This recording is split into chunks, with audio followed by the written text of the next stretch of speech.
바로 오늘 우리가 받들어 읽은 고린도후서의 맨 마지막, 고린도에게 전서, 후서 두 번 편지를 사도 바울이 쓰는데 맨 마지막 부분이, 여러분 제가 예배 드릴 때마다 맨 끝에 드리는, 파송하면서 드리는 축도 있지 않습니까? 하나님의 축복을 대신하는 그 베네딕션의 내용이 거기에 있습니다. 13절, 뭐 성경 읽는 마음으로 여러분이 축복한다고 하셔도 좋지만 축도하는 건 안 되니까 한번 다 같이 해봅시다. 시작. 주 예수 그리스도의 은혜와 하나님의 사랑과 성령의 교통하심이 너희 무리와 함께 있을지어다. 아멘. 예, 참 좋은 기도예요.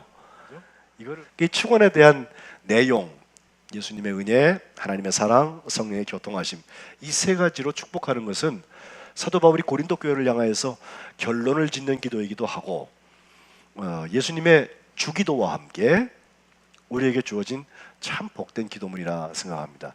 짧고 간결하지만 성삼위일체 하나님의 역사가 거의 다 들어가 있고, 또 우리의 전심을 다하여서 축복할 수 있으면 이처럼 좋은 기도가 없어요.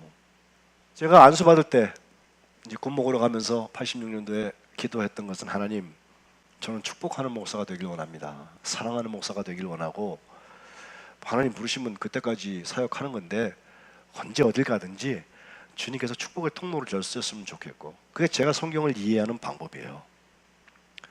그 기도를 하고 나니까 바로 보이는 게 뭔지 아세요? 다 축복의 대상으로 사람들이 보이는 게 아니라 이 축복을 받기 위해서 안타까운 마음이 생기는 것이, 사람들은 나는 축복의 대상이다, 축복의 주인공이라고 생각을 하고 있지만 사실은 안타깝게도 축복과 전혀 다른 길로 가고 있는 사람들도 있습니다. 근데 우리가 감정적으로는 나도 축복된 길로 가고 있다, 나도 뭐 예수 믿는다, 나도 신앙인이다, 뭐 하나님의 자녀다, 이런 건 잔뜩 들어서 알고 있는데, 그거는 생각뿐이고, 그것도 꼭 형광등 마냥 들어왔다 나갔다 해. 접전이 돼가 이렇게 전류가 흘러서 불이 들어와 있으면 밝은데, 어떤 날은 잊어먹고 살고 그냥 그래도 되는 줄 알고 그냥 그러고 가요. 그러면 예수님의 은혜와 하나님의 사랑과 성령의 교통하심이 나에게 축복된 사건으로 나타나지 않습니다. 혹시 어떤 때 그런 일이 있었다 할지라도 다른 사건에 의하여서 정말 우는 사자와 같이 두루 삼킬 자를 찾고 다니는 사탄 마귀들이 우리의 영혼을 사버려요. 파괴시켜요. 상처를 줍니다. 특별히 제가 예배를 매번 집례하고 인도하는 목사의 입장에서 가만 보면, 누구를 지칭해서 하는 얘기 아니니까 전부 다 들으세요. 축도가 끝나기 전에 뭐 식당 봉사를 하고 내려가는 사람은 어쩔 수 없지만, 그래야지 끝나고 내려가면 식사하시니까, 축도가 끝나기 전에 쏜살같이 나가는 분들 계세요. 축도하기 전에 있었는데 축도하고 나면 없어져. 교회 보면 있어요. 근데 제가 이전에 그 막 차 많고 그러던 교회에 있을 때는요, 그렇게 해야지 차 뺀다고 그러고 나가는데, 제가 그거 막으려고 우리 교회는 앞에서부터 나가잖아요. 그죠? 그 빨리 나갈 사람은 앞에 앉으면 되는 겁니다, 우리 교회는. 축도하기 전에 도망가는 게 되는 게 아니라고. 그런데 앞과 뒤를 잘라 먹지 마세요. 어느 때부터인가 한국 계신 교회에는 설교가 예배 전부인 것처럼 생각하는 사람들이 생겼어요. 설교를 잘 듣고 그날 설교가 굉장히 내 마음에 흡족하면은 오늘 은혜 많이 받은 것 같고, 그래서 보통 교회들이 설교 다음에 헌금을 시키잖아요. 우리 교회는 반대입니다. 먼저 예물을 드리게 되어 있습니다. 예배학적으로 그게 맞습니다. 근데 설교 앞에만 들어오면 예배 안 늦은 거냐? 그렇지 않습니다. 설교만 잘 들으면 예배를 드린 거냐? 그렇지 않습니다. 오히려 설교는, 요새는 미디어들이 좋아져서 집에서 얼마든지 유튜브에 검색하면 유명한 설교, 좋은 설교들 나오고, 내 갈증을 샥 이렇게 해결해 줄 수 있을 만큼 영적인 지식이나 훈련이나 잘된 목사님들 설교들이 다 있어요. 헌금도 예전에는 헌금 시간에 꼭 드려야만 그게 헌금인 줄 알고, 저희 어머니 와 계십니다만 어려서 세팥집 제일 먼저 구분하는 거 가르치시고, 부모님들이 세팥지가 없을 때는 누가 바꿔주지 않으니까, 지금 은행 가서 바꿀 수 있지만 그때는 안 하면 말이죠, 대리미질까지 다 해가지고 드렸잖아. 어떻게 하나님한테 깨끗한 걸 드려야 된다 그래갖고 구겨지면 안 된다 그러고, 예? 11조 하는 거 가르치고. 우리 부모님도 그렇게 가르치셨어요. 근데 요즘은요, 그보다 더 깨끗하게 보내는 방법이 있어요. 온라인 하면 돼요. 그건 더러워질 일이 없어요. 그죠? 전자로 갑니다. 예. 그리고 여러분 헌금 제목 거기다 기도 제목 쓰셔서 내시면 제가 그 헌금 붙들고 기도합니다. 재무부에서 잘 관리하십니다. 그다. 그런데 함께 찬양하고 함께 하나님께 기도드리고 함께 말씀을 생방송으로 듣는 경험은 여기 안 오면 못합니다. 와도 몸만 와 있어서는 그것이 안 됩니다. 듣고 이해를 혹시 하실 수 있을런지는 몰라도 그게 내 영혼에 살진 말씀이 되고 주님이 나와 함께 플러스 하시는 증거가 되려면 그 말씀 때문에 내가 들어오나 나아가나 하나님의 축복의 주인공으로 살아가기 위하여서는 조금 생각이 달라야 되지 않습니까? 우리가 하나님의 자녀인데 자녀가 좀 못나도요 얼마나 보고 싶어요? 얼마나 함께하고 싶어요? 예? 내 피 붙이잖아요? 근데 어떤 때 보면요 너무 심하게 굴면요 하나님 어쩌다 저런 십자가를 저에게 주셨습니까? 이런 얘기하는 부모님들이 계시더라고. 석관제일교회는 난 없기를 바랍니다. 이번에 우리 아이들 코라스에다 갖다 놨더니 부모님들이요 눈이 이만해졌어요. 24시간 휴대폰을 놓지를 못해. 무슨 사진 하나 올라올까 봐. 그리고 동영상 올라오면 라이크 막 찍고 말이에요. 거기다 댓글 쓰고 말이에요. 네. 참 행복한 지난 10일 동안을 지냈는데, 근데 여러분 잘 생각해 보세요. 정말 하나님의 축복의 대상인 사람들이 세상에서 우리 그리스도인들입니다. 이 사람들이 어떤 모양으로 살아가고 있는지, 똑같은 어려운 환경에 있을 때에도 그래도 예수 믿는 사람이 나은 게 있는 건지, 아니면 예수 믿는 사람이 나은 거는 교회 안에서의 이야기고 밖에 나가면 그들만도 못한 사람들도 있어요. 정직히 해서 그래. 오늘 보면 11절에 함께 플러스 그걸 누리는 사람들의 이야기 5가지가 나와요. 제일 첫 번째는 기쁨입니다. 옆에 계신 분하고 인사하시죠. 기뻐합시다. 얼굴이 그렇게 하고 기뻐지겠어요? 무서워서 어디 기뻐하겠나? 좀 기쁜 표정으로 해보셔. 이 목사 웃듯이. 예? 기뻐합시다. 시작. 예, 고맙습니다. 훨씬 좋으네, 훨씬 좋으네. 예. 이 기쁨이요 하나님의 뜻 중에서 제1번이 그거예요. 데살로니가전서 5장 16절에 항상 기뻐하라. 그죠?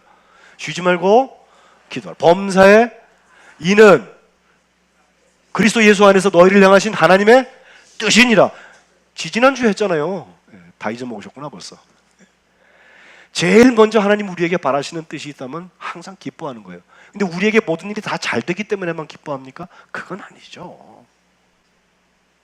어떤 때는 예수 믿는다는 이유로 더 어려운 일을 당할 수도 있어요. 그게 우리의 처신을 막기도 하고요, 제한된 것 같고 불편할 수도 있어요. 그러나 세상에서의 상황이 어떻든 간에 주님께서 우리와 함께 플러스 하시는 그것은, 내가 주님과 함께 있다고 하는 그것은, 주님이 내 안에 계시고 내가 주님 안에 있다고 하는 사실은 분명한 근원적인 기쁨의 이유가 되는 줄로 믿습니다. 그 기쁨 아무도 빼앗을 수가 없습니다. 그래서 지금 저 중동에 가면 이슬람권에서 예수 믿는 사람들을 핍박하느라고 참수를 해요. 참수를. 자르고 나면 그냥 가는 거예요. 그래도 그 기쁨의 얼굴을 하고 가요. 귀신을 쫓아내는 것보다 더 큰 기쁨이 있다면, 누가복음 10장 20절에 주님이 하신 말씀처럼 귀신들이 너희에게 항복하는 것까지 기뻐하지 말고 너희의 이름이 하늘에 기록된 것으로 기뻐하라. 이게 가장 근원적인 기쁨입니다. 내가 예수 믿고 구원받아서 내 죄가 주님의 보혈로 씻음을 받고 사함을 받고 해결함을 받고 이제 내가 완전한 사람이 돼서 깨끗한 사람으로 살겠다. 그게 목표죠. 사실 그렇게 되지는 않아. 그러나 주님이 나를 용서하여 주셨기 때문에 의롭지 못한 사람은 의롭다고 해주셨다. 그것만 가지고도. 그래서 자녀된 권세를 잃고 살던 사람들에게 네가 내 아들이다, 네가 내 딸이다 말이에요. 주님이 도장 찍어주신 거, 그것만 갖고도 모든 것과 바꿀 수 없는 기쁨이 되는 거예요. 그래서 주 예수보다 더 귀한 것이 없다고. I'd rather have Jesus. 그 어떤 것과 비교할 수 없다고 노래하는 것입니다.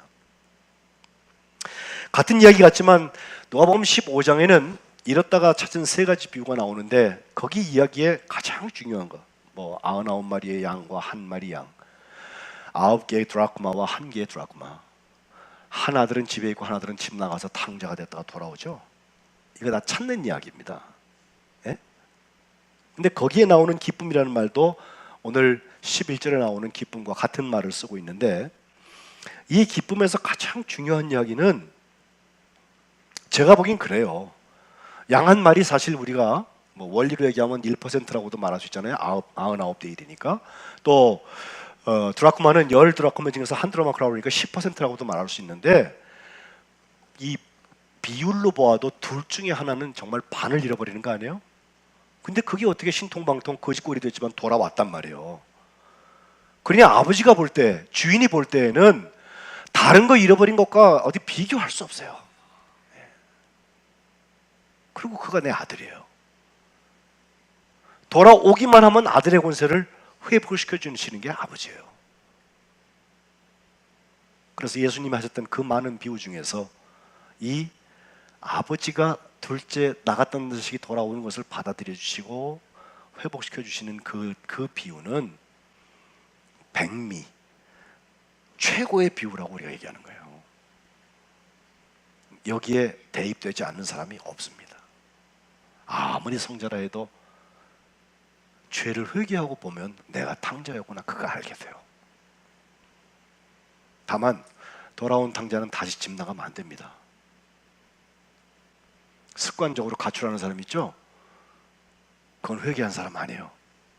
회개할 뻔한 사람이지. 회개하고 돌아와 있을 때 주님 만나면 괜찮은데 나가 있을 때 만나면 어떻게 해? 버림받은 거 아니야, 그죠?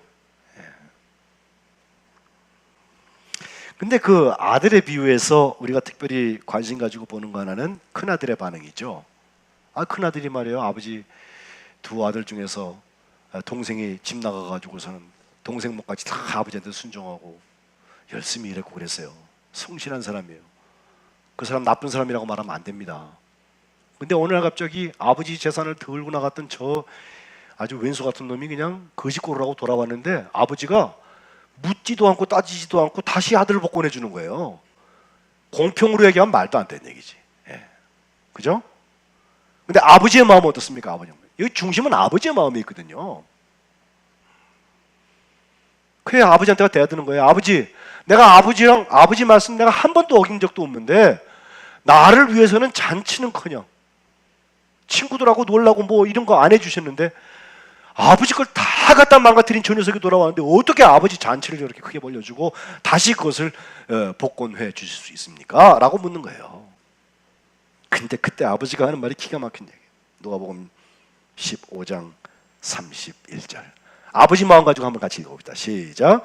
아버지가 이르되 너는 항상 나와 함께 있으니 내 것이 다 네 것이로되. 32절. 이 내 동생은 죽었다가 살아났으며 내가 잃었다가 얻었기로 우리가 즐거워하고 기뻐하는 것이 마땅하다 하니라. 아멘. 여기 기쁨 나오죠? 아버지의 기쁨. 그 아버지의 기쁨을 누릴 줄 아는 아들이 진짜 기뻐하는 거예요. 자기가 재밌고 좋고 자기한테 달콤한 거 쫓아다니는 사람은요, 어쩌면 탕자처럼 집 나갈지도 몰라. 죄가 옳거든. 그런데 아버지가 기뻐하시는 것을 보고 있는 사람은 범죄의 길에 가지 않습니다. 순종의 기쁨을 알아요. 충성의 기쁨을 알아요. 아버지께 영광 돌리는 기쁨을 알아요. 그게 진짜 축복의 근원이고 통로가 되는 길이에요. 지금 영화 얘기 좀 하나 할게요. 인천 상륙작전 혹시 보신 분 손 들어보세요? 네, 안 계시네. 저 위에 있네. 전 아직 안 봤어요. 근데 엊그제 그 나온 얘기들을 보니까 아이 좋겠다. 재밌었어? 승현? 근데 보니까 뭐 영화의 작품성으로 뭐 굉장히 뛰어나다 이건 아닌데 그 인터뷰한 얘기 보니까 참 감동적이에요. 그래서 그렇게 많은 사람들이 가고 특별히 20대들이 많이 간대요. 예, 뭐 이정재가 나와서 그런가? 예. 근데 사실 이정재만 아니라 그 카운터파트가 되는 메가더 장군을 저 연기한 사람이 리암 니슨이라고 지금 뭐 세계 탑 탤런트 중에 하나죠. 근데 거기에 굉장한 이야기가 있어요. 거기 소년병 하나가 나오는데 소년병도 아니야. 소년병에 잡혀와가지고 와서 지금 한 20살쯤 됐다는 사람이었다고 하는데 돌아가신 신동자 숫자 쓰는 한 병사의 이야기입니다. 메가더 장군이 거기서 이제 만나게 돼요. 그를 그래가지고선 그한테 묻는 거예요. 너 왜 다 후퇴하고 갔는데 너 언제 여기 이러고 있냐? 그랬더니 언제까지 여기 있을래? 그랬더니 하는 말이 그 소년병이 상관의 명령이 없이는 절대 후퇴하지 않는 게 군인입니다. 철수 명령이 떨어지기 전까지 죽어도 여기서 죽고 살아도 여기서 살 겁니다. 맨 첫 부분에 1분 나온대요. 1분. 긴 얘기는 안 해요. 근데 그 얘기 때문에 메가더가 내가 군대를 보내주겠다고 했다는 거 아니에요. 그것 때문에 우리가 낙동강 정도까지 밀려 내려갔다가 그게 수복이 되면서 결국 9.28 서울 수복을 하고 이 여름 찜통 더위를 그렇게 살아남았어요. 1950년도에.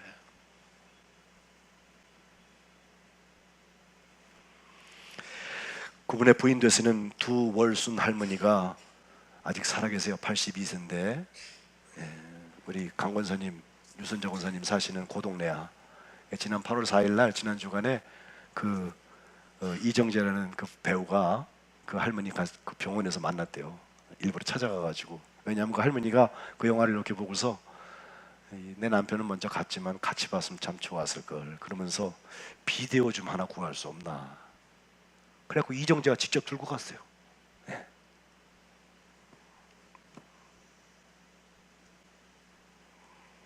사실이기를 제가 바라고 또 사실이기 때문에 역사가 바뀌는 포인트가 생겼다고 그걸 영화했다고 생각이 되는데 정말 충성이라는 게 뭐예요? 설렁설렁 하는 거예요? 기분 나문하고 수트러지만 안 하고 네.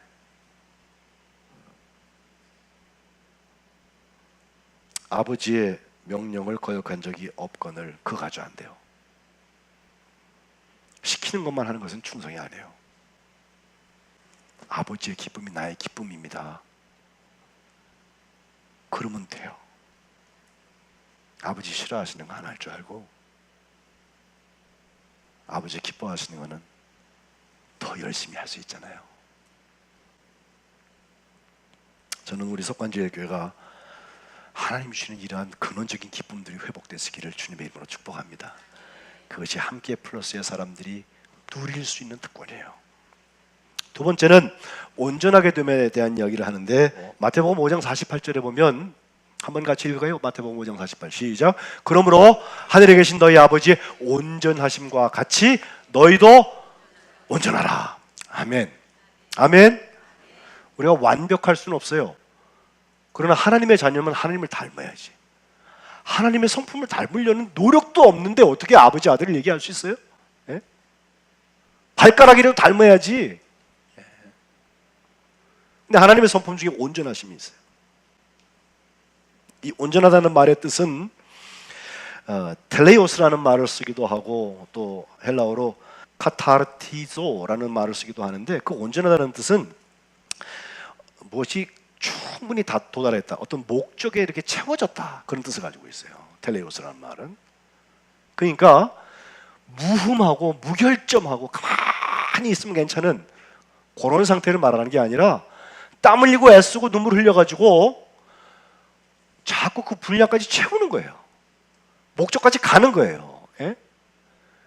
그 목적은 주님께서 세우신 거라면 우리가 인위적으로 도달하기 어려울 수 있을 수 있어요. 그러나 가는 거예요.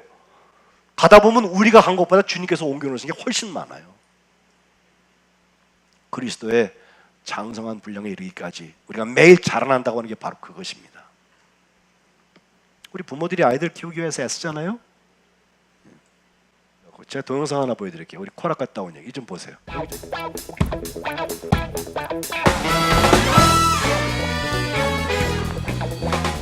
어떤 아이들이죠?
네.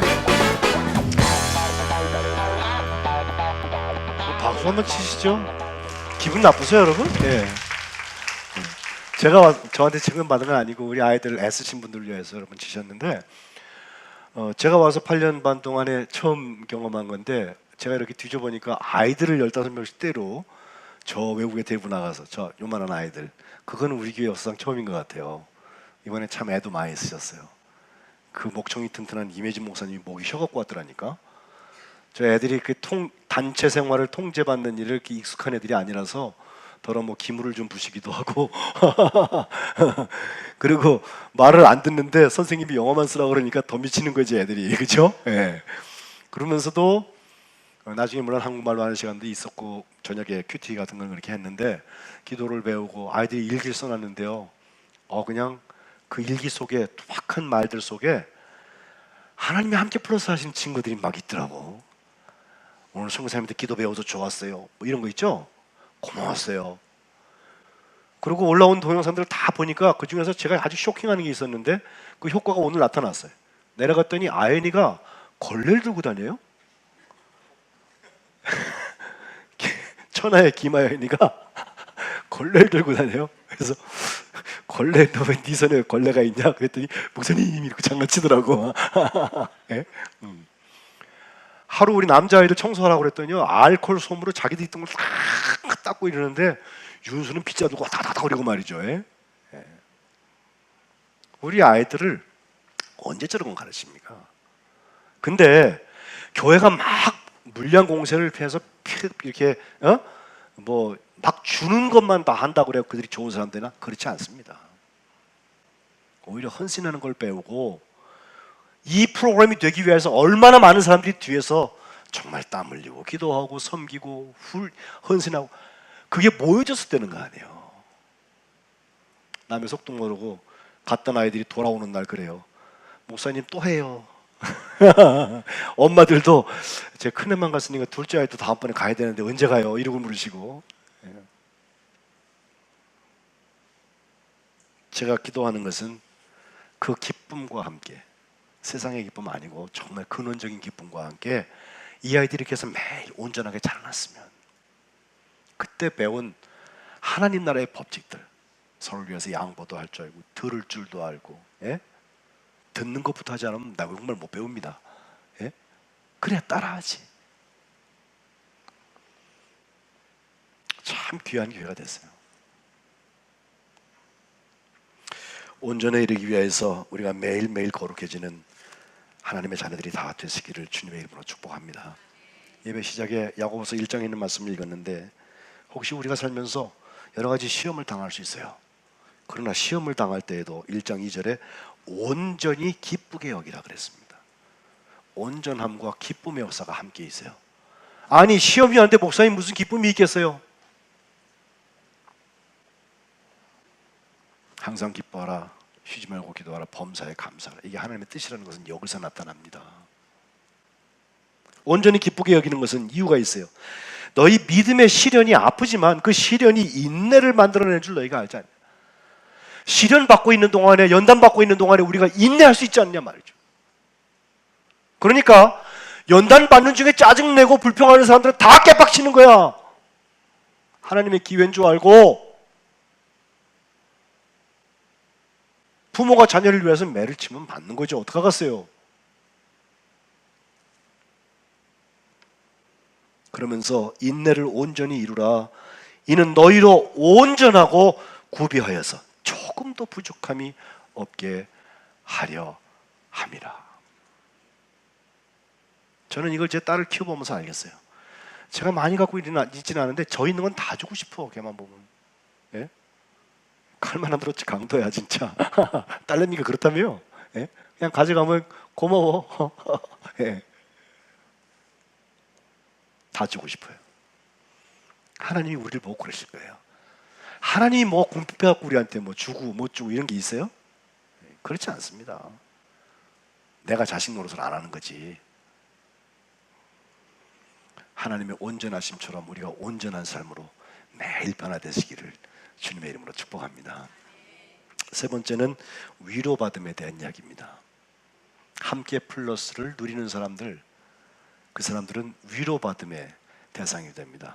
그래서 오늘 본문에도 11절에 보면 기뻐하라 온전하게 되며 위로를 받으며 그랬거든요. 근데 이 위로는요, 그냥 우리가 힘들고 어려우니까 와가지고 그냥 아유 어떡해 불쌍해, 아유 좀 잘 됐으면 좋겠어, 내가 도와줄 거 있으면 얘기해줘, 뭐 이런 정도의 위로가 아니에요. 이 위로라는 말의 뜻에는 원어를 잘 보면 권고 권면한다는 말이 있어요. 그러니까 위로받을 사람은 권고에 열려 있어야 돼. 우리 교회 권사님들 권자 있죠? 그게 그 권자입니다. 예? 권세 권자 아니에요. 권사님이 되면 누구한테 정말 하나님의 마음을 전해주는 권면이 있어야 돼. 그 권면하려면 죽을 맛이지, 지혜가 없어 죽을 맛이 아니라 내가 그렇게 살아야 되거든. 나를 뻔히 봐왔잖아 저 사람이. 지는 안 그러면서 왜 나한테 그러라 그러냐, 이러면 할 말 없잖아요 우리가. 근데 그 위로가 권면한다는 말이라니까요.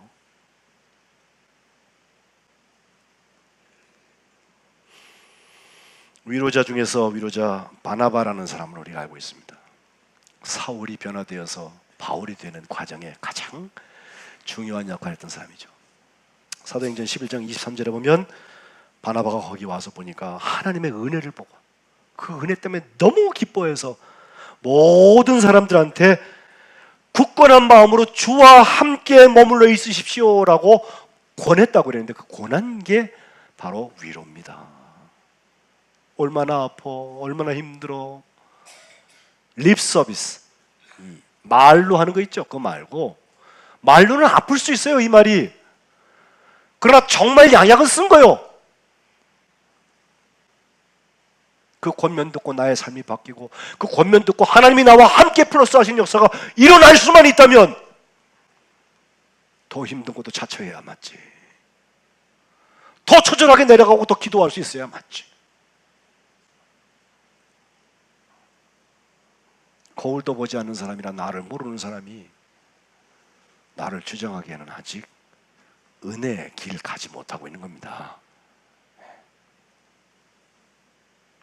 위로받음은 권면하는 것입니다. 제가 바라기는 이 더운 여름에 하나님께서 우리 위로하실 때 마귀의 속삭임처럼 귀에 듣기 좋은 말 하시는 건 말고, 정말 너무 아플 만큼 힘든 권면이지만 그 권면 때문에 나의 삶이 바뀌어지고 하나님의 함께 플러스의 문이 활짝 열어지는 그런 축복된 여러분 되시기를 주님의 이름으로 축복합니다. 네 번째는 마음을 같이 하는 거예요. 마음을 같이 하는 것은 처음 교회의 특징입니다. 그들이 기도할 때에도 소리만 같이 지르는 게 아니에요. 더불어 마음을 같이 하여 오로지 기도에 힘썼다고 그랬어요. 그랬더니 성령의 역사가 나타나는 거예요.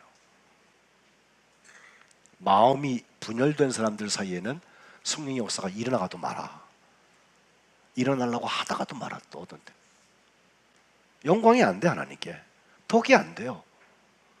병자가 났으면 어떨 것이고, 이상한 은사가 떨어졌으면 어떨 것이야.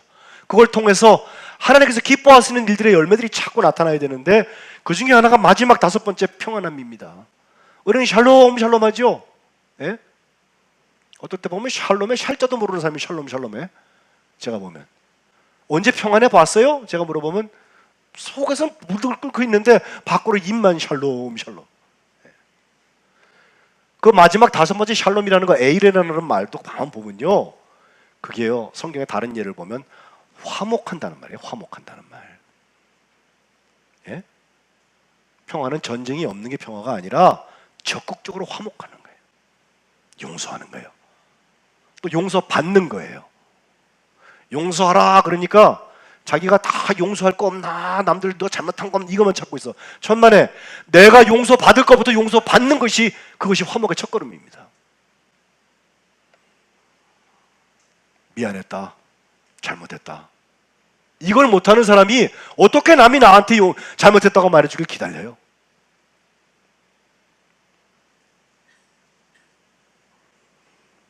로마서 12장 18절 할 수 있거든. 너희는 서로 모든 사람과 더불어 화목하라고 그랬어요. 그 화목이 에이레네. 그걸 근간으로 하는 에이레뇨라는 동사를 거기에 씁니다. 주님은 실로 우리에게 요한복음 14장의 평강에 대해서 말씀하시면서 세상이 줄 수도 없고 알지도 못하는 평강을 너에게 준다. 이거는 아무 누구 너에게서 뺏어갈 수도 없단 말이에요. 기쁨이 그런 것처럼 평강도 그래요. 근데 그 평강을 유지하려면 화목된 삶을 살아야 돼. 자다가 일어나면 바로 그냥 누구랑 왼수진 거, 누굴 어떻게 뒤로 그냥 어떻게 해갖고 어떻게 해먹을 생각하고, 저 사람 왜 내 맘대로 안 되나 이거 생각을 하고, 화목의 열매가 있을 수가 없어요. 그러니 속에 불안이 오지. 불안이 뺏길까봐. 처음 교회가 믿는 사람이 다 함께 있었을 때 모든 물건을 서로 통용할 수 있었던 이유가 뭐예요? 재산과 소유를 팔아서 각 사람의 필요를 따라서 서로 나눠줄 수 있었던 이유가 뭐예요? 날마다 마음을 같이 하여서 성전에 모이기를 힘쓰고 집에서 떡을 떼고 기쁨과 순전한 마음으로 음식을 함께 먹을 뿐만 아니라 하나님을 찬양하고 모든 백성들에게 칭송을 받아서 하나님께서, 주께서 구원받는 사람을 날마다 더하게 하셨다 그랬잖아요. 교회 조금 오래 다녀본 분들은 우리 교회가 부흥됐으면 하는 기도를 다 하세요. 네, 저도 해요 물론. 근데 우리 교회가 부흥되면 여러분 어떤 일이 일어나지 아세요? 우리 교인들이 굉장히 불편해져요. 당장 교인들이 2배가 와봐 덥죠? 안 더울까? 네?